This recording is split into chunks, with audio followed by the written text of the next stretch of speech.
Hi viewers, India's largest digital media network Suman టీవీకి స్వాగతం. ప్రస్తుతం మనతో ఉన్నారు psychologist and soft skills trainer నల్లి గారు. నమస్తే అండి. నమస్తే అండి. ఇప్పుడున్న సిచ్యువేషన్లో ఎగ్జామ్స్ టైం. ఈ సిచ్యువేషన్లో ఏం చేసినా భయమే, ఏది చెప్పాలన్నా భయమే. చదువుకో అని చెప్తే టెన్షన్ పెడుతున్నారు అంటారు. ఆ చదువుకోని మనం ఫోర్స్ చేయకపోతే ఏం పట్టించుకోవట్లే అంటారు. ఎటుపోయినా పేరెంట్స్కి ఇబ్బంది. అవునండి. సో ఏం చేస్తే బెటర్, ఎలా చేయాలి అంటారు. తాకట్టులో ఉన్న బంగారాన్ని విడిపించి ఆ రోజు ఆన్లైన్ రేటుకే మేము కొంటాం. Sharma gold company. నిజంగా మంచి క్వశ్చన్. ఎందుకంటే ఇది ఎలాంటి టైం అంటే ఇప్పుడు కొంచెం ఫిబ్రవరి, మార్చ్, ఏప్రిల్ చాలా వరకు మార్చ్కి అయిపోతున్నాయి. ఇదంతా ఒక టెన్షన్ మంత్స్ అని చెప్పొచ్చు. మొత్తం ఇయర్లో కల్లాను అందరు టెన్షన్గానే ఉంటారు. పేరెంట్స్ కానీ, పిల్లలు కానీ, టీచర్స్ కానీ, ఎగ్జామ్స్ నిర్వహించే వాళ్ళు, స్కూల్స్ మేనేజ్మెంట్, ఎవరిని కదిలించినా ఒక టెన్షన్ టైం లాగా ఉంటుంది. ట్యూషన్ టీచర్కి కూడా టెన్షనే. పాపం. కరెక్టే. సో అందరికీ టెన్షన్ టైం అయితే ఇది తప్పదు. That's a phase.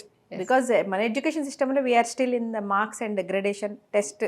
ఇది ఇప్పటికిప్పుడు మార్చేది మారడానికి అందరూ మారాలని కోరుకోవాలి, కానీ తప్పదు. ప్రస్తుతానికి ఉన్న రియాలిటీ అయితే ఇది. అయితే మీరన్నమాట కరెక్టే. పేరెంట్స్ చదవమంటుంటేనేమో పిల్లల్ని టెన్షన్ పెట్టేస్తున్నారు అని అదొక భయం. ఎందుకంటే నిజంగానే అలాంటి పేరెంట్స్ ఉన్నారు. 92 వచ్చినా, 93 వచ్చినా ఇంకా 2 మార్కులు ఎందుకు పోయినాయి, 4 మార్కులు ఎందుకు పోయినాయి, ఇక్కడ 4 పోయినాయి అంటే ప్రీ ఫైనాన్స్లోనే 4 పోయినాయి అంటే ఫైనాన్స్లో 10 మార్కులు పోతాయి కదా అని కంగారు పెట్టే పేరెంట్స్ లేరా అంటే ఉన్నారు. అలా అని పిల్లల్ని చదువుకో అని చెప్పి వదిలేస్తే చివరికి వచ్చినా కూడా ఇంకా మొబైల్స్ పట్టుకోనో, లేకపోతే సిలబస్ని సరిగ్గా డివైడ్ చేసుకోకనో, ఇంకా టైం పాస్ చేస్తున్నో, లేకపోతే ఒకటేసారి బోర్డంతా చదవాలని ఇప్పుడు మొదలెడితే ఎప్పటికయ్యాలి అని వదిలేసే పిల్లలు అన్ని రకాల వాళ్ళు ఉన్నారు. అయితే ఇప్పుడు నేను చాలా వరకు ఈ టైంలో పేరెంట్స్కి చెప్పేది ఏంటంటే, ఇప్పుడు మనము వేరే వేరే విషయాలు, పంక్చువాలిటీ, లేకపోతే శ్రద్ధ, లేకపోతే చదువు పట్ల ఇష్టము, లేకపోతే ఇప్పుడు చదువుకోకపోతే కెరీర్ ఎలా అవుతుంది, ఇలాంటి విషయాలన్నీ ఇప్పుడు మాట్లాడే సమయం కాదు. రైట్. ఓకే.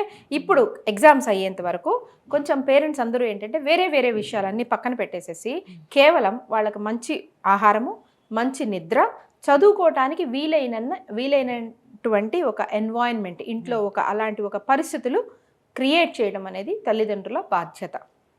చేశాక బేసిక్గా సిలబస్ ప్రకారం అంటే వాళ్ళ పిల్లలు ఎలా చదువుతున్నారో వాళ్ళకు ఒక ఐడియా ఉంటుంది. ఈ పాటికే మెయిన్ ఎగ్జామ్స్ ఒక ప్రీ ఫైనల్స్ లాంటివో ఏవో అయ్యి ఉంటాయి కాబట్టి వాళ్ళ స్ట్రాంగ్ సబ్జెక్ట్స్ ఏంటి, వీక్ సబ్జెక్ట్స్ ఏంటి అనేది తల్లిదండ్రులు కూడా కొంత ఐడియా ఉంటుంది. బాగా చదువుకున్న తల్లిదండ్రులకైతే ఇంకా వాళ్ళ మార్క్స్ బట్టి చాప్టర్ వైజ్గా కూడా వాళ్ళకు ఒక క్లారిటీ ఉంటుంది. అంత టైము ఇది అవగాహన లేని వాళ్ళకైతే కనీసం ఏ సబ్జెక్టు బాగుంది, ఏ సబ్జెక్టు బాగాలేదు అనేది మాత్రం అర్థమవుతుంది. సో ఇప్పటి నుంచి ఇంకా ఎన్ని రోజులు ఉన్నాయి అంటే మెయిన్ ఎగ్జామ్స్కి, అందులో వాళ్ళు ఎక్కువగా శ్రద్ధ పట్టాల్సిన సబ్జెక్ట్స్ ఏంటి, వాటిలో వాళ్ళు ప్రస్తుతానికి వాళ్ళ స్థాయి ఎంతవరకు పెంచుకోవడానికి అవకాశం ఉంది. అంటే వాళ్ళు జనరల్గా 60 మాత్రమే తెచ్చుకునే పిల్లలైతే ఇంకొంచెం కష్టపడమ్మా, ఇంకొక 10, 80 వస్తే బాగుంటుంది కదా. ఇంకా 80 వస్తే 20 మార్కులే, 20 మార్కులు నువ్వు నీ క్వశ్చన్ పేపర్లో నుంచి ఎట్నుంచి లాగగలవో చూడు. 2 మార్క్స్లో నుంచి లాగుదామా, 4లో నుంచి లాగుదామా, ఇట్లా మాట్లాడితే వాళ్ళకు కూడా ఏంటంటే ఒక స్ట్రాటజికల్గా వెళ్ళినట్టు అర్థమవుతుంది. అంతే తప్ప ఎంత చదివినా 60, నీ మొహాన ట్యూషన్లో పోస్తున్నాను అయినా ఏనాటికి 60 దాడడం లేదు, ఏమిటో ఇప్పుడే 60 వస్తే ఫైనల్, ఇలాంటి మాటలు మాట్లాడే సమయం ఇప్పుడు కాదు. దానివల్ల ఏంటంటే టెన్షన్ పడుతున్న పిల్లలైతే మరీ టెన్షన్ పడతారు, పట్టించుకున్న పిల్లలైతే ఇప్పుడు ఇంతవరకు రాంది ఇంక ఇప్పుడే వస్తుందిలే అని టెన్షన్ పడతారు. అటు ఇటు కాని పిల్లలు ఏమవుతారంటే చదువుతున్నప్పుడు టెన్షన్ ఫీల్ అవుతారు, లేకపోతే వాళ్ళు పెర్ఫామ్ చేస్తున్నప్పుడేమో బాగా రావట్లేదేమో వాళ్ళు ప్రతినిత్యం టెన్షనే ఫీల్ అవుతూ ఉంటారు. అటు ఇటు కాకుండా యావరేజ్ అండ్ అబవ్ యావరేజ్. ఇలా పిల్లల మానసిక స్థాయిని అర్థం చేసుకొని వాళ్ళకి ఇప్పుడు కొంచెం మోటివేటింగ్గానే మాట్లాడాలి. నీ కష్టం నువ్వు పడు, నువ్వు పడే కష్టం నువ్వు పడు, మార్కులు నువ్వు రాయగలిగినంత బాగా రాయి, బెస్ట్గా రాయి, ఆన్సరింగ్ మీద నువ్వు దృష్టి పెట్టు, ఎంత బాగా రాయగలను అన్న దాని మీద దృష్టి పెట్టు, రాసి వీళ్ళెంత బాగా రిజల్ట్స్ అవన్నీ తర్వాత చూసుకుందాం. ప్రస్తుతానికి నువ్వు ఎంత పట్టగలవు, ఎంత బాగా చేయగలవు మాత్రమే చేయి నాన్న అని పేరెంట్స్ ఇప్పుడు వాళ్ళకి చెప్పాల్సిన సమయం. అయితే అదే సమయంలో ఇంట్లో వాళ్ళు చదువుకోవడానికి అనువైనట్టుగా కాస్త ఆ టీవీలు, ఆ సౌండ్లు, అక్కర్లేని విషయాలు, కొంతమంది ఫోన్లు గంటలు మాట్లాడుతుంటారు ఇంట్లో వాళ్ళు కూడాను. నువ్వు చదువు అని పిల్లలు అంటారు, వీళ్ళు మాత్రం పక్కన గంటలు ఇలాంటివన్నీ కాస్త తగ్గించుకొని ఇంట్లో కాస్త ఒక సీరియస్ ఎన్వైరన్మెంట్, అందరూ కూడా కాస్త సమయానికి లేవడం, అందరూ కూడా చకచక రెడీ అయిపోవడం. ఎందుకంటే ఇంట్లో ఒకళ్ళని మాత్రం నువ్వు 5:30కి అలారం పెట్టుకొని లే అని చెప్పి మిగిలిన వాళ్ళందరూ పడుకుంటే వాళ్ళకు కూడా నిద్ర వచ్చేస్తుంటుంది. సో అందరూ కొంచెం ఒక డిసిప్లైన్డ్ లైఫ్ కాస్త ఈ 1-2 మంత్స్ అయ్యాక తర్వాత రిలాక్స్ అవ్వచ్చు, హాలిడేస్ ఉన్నాయి కదా, హాలిడేస్లో రిలాక్స్ అవ్వచ్చు అన్న విషయాలు కాస్త ఇంట్లో ఎన్వైరన్మెంట్ క్రియేట్ చేయడం చేసుకుంటూ ఉంటే పేరెంట్స్ పరంగా వాళ్ళని అటు టెన్షన్ పట్టకుండా ఇటు పట్టించుకోకుండా వదిలేయకుండా ఉన్నట్టు ఉంటుంది. మీరు అన్నట్టు ట్యూషన్ టీచర్లు వాళ్ళు ఉంటే వాళ్ళతో కాస్త డిస్కస్ చేసి ఇప్పుడు కాస్త ఆన్సరింగ్ స్కిల్స్ మీద ఎక్కువగా దృష్టి పెట్టమని వాళ్ళని అడిగి ఇలా వాళ్ళతో మాట్లాడుకుంటూ కొంచెం స్ట్రాటజిక్గా వెళ్ళాలి. గుడ్డిగా తిడుతూ భయపెడుతూ కాకుండా ఓ స్ట్రాటజిక్గా ఏది ఎటు చేస్తే ఎటువైపు స్కోరింగ్ బాగుంటుందనే విధానంలో మాట్లాడితే బాగుంటుంది.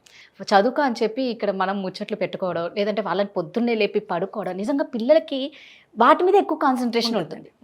ఎంత బుక్ చేతిలో పట్టుకున్నా చుట్టూ ఏం జరుగుతుందా అనేది మైండ్ తిరుగుతుంది, కానీ ఆ బుక్లో ఉన్నది మైండ్కి ఎక్కదు వీళ్ళకి. అవునండి, మీరు అన్నది 100% కరెక్ట్. ఇది ఇంట్లో వాళ్ళకందరికీ ఎగ్జామ్స్ అని ఫీల్ అవ్వాలి. ఇది పిల్లలకి ఒకటి అలానే 1-10 సార్లు ఎగ్జామ్స్ కదా అని దాని మీద భయాన్ని క్రియేట్ చేయమని కాదు. కానీ ఇప్పుడు మనం ఓ పండగ ఉందనుకోండి, ఓ పండగ రోజు వచ్చింది, పండగ రోజున అందరం పందిరాడలేసి చక్కగా నీట్గా రెడీ అయిపోయి ఆ రోజు కూడా అలా పిచ్చిగా బిహేవ్ చేయం కదా. మరి పండగకి ఎలా బిహేవ్ చేయమో అలానే పొద్దున్న నిద్రలేస్తూనే 100 సార్లు ఇవాళ పండగ అనుకుంటామా? అనుకోం కదా. పడుకునేంత వరకు 100 సార్లు అనుకోవడం వల్ల లాభం ఏముంది? ఆ పండగకి ఏం చేయాలో చెయ్యాలి. అలాగా ఎగ్జామ్స్ కూడా ఇది ఒక ఫేజ్, కొద్ది రోజులు ఒక టెంపరీ ఫేజ్. ఈ ఫేజ్లో మనం ఎలా బిహేవ్ చేయాలో అందరం కూడా దాన్ని సహకరిస్తే పిల్లలకి స్మూత్గా వెళ్ళిపోతుంది, పేరెంట్స్కి స్మూత్గా వెళ్ళిపోతుంది. చిన్న చిన్నవే మన చేతిలోనే ఉంది. నిజంగా చాలా కూల్గా అయిపోతాయి ఎగ్జామ్స్. పిల్లలకి కూడా స్ట్రెస్ టెన్షన్ ఉండదు, పేరెంట్స్ కూడా హ్యాపీగా ఉండదు. థ్యాంక్ యూ అండి. Thank you.